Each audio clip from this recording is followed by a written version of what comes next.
though Donald Trump is reassessing his debate performance, I think it's a good time for the media to do the same. Because if you think that debate was lopsided, and it was, Hillary Clinton got the better of him, you should see how the media continues to bash Trump, because now they're really doubling down on him. Fair and balanced? Read it and weep. Retired Virginia Republican Senator John Warner is a voice of integrity for supporting Hillary Clinton. Not a word about the 88 retired generals and other military officials endorsing Donald Trump. No. Much more coverage of 50 former national security officials, all Republicans, saying Trump would be the most reckless president in American history. Not nearly so much about those deplorables who want to make Hillary Clinton history.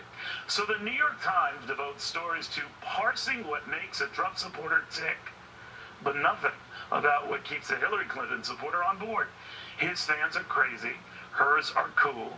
His are rabid, hers are reserved. What's weirder, that it's a contest, or that the New York Times can't believe it's a contest, so maybe it pushes stories to make it less of a contest?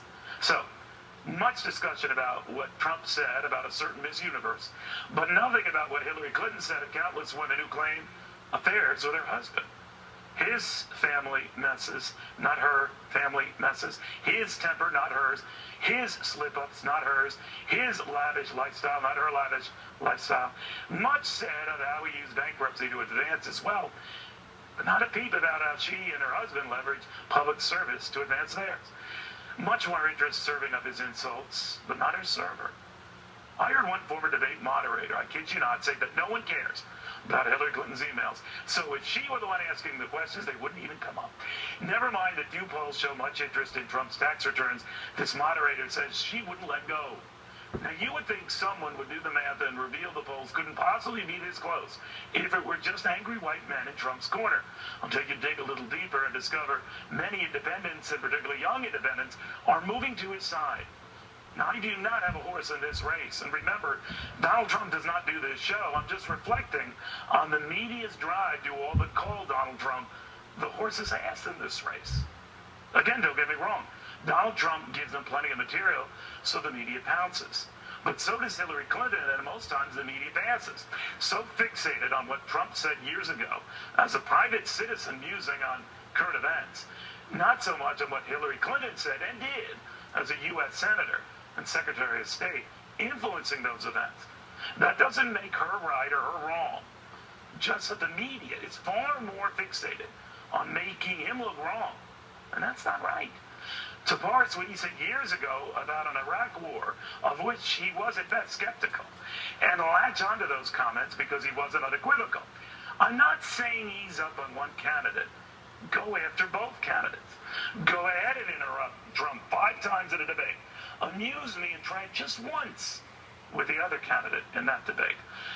Go ahead and pound Trump on what he said when it didn't matter, but would it kill you to dig up what she said when it did? Go ahead and look at Trump's inconsistencies, but would it kill you to at least report hers?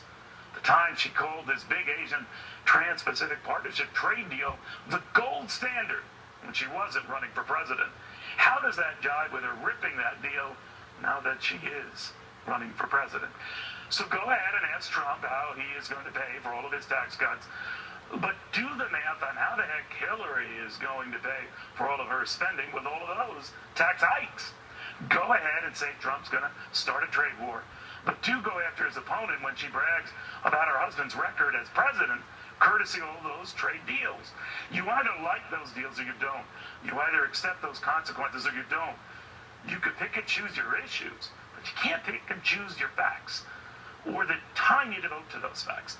Because the fact is, if you are going to say the Bill Clinton years were great for our economy, and they were, focus on the trade deals that Hillary Clinton herself praised as integral to that great economy, and she did. Just like you can't ignore Trump's flip-flops, you can't ignore hers. So if you're going to demand that Trump releases taxes to see if he's hiding something, try demanding why Hillary Clinton dragged her feet, releasing crucial emails, and ask her if she's compromising anything. After all, it's just one guy's money. But in her case, it's our national security. This isn't about slighting any candidate.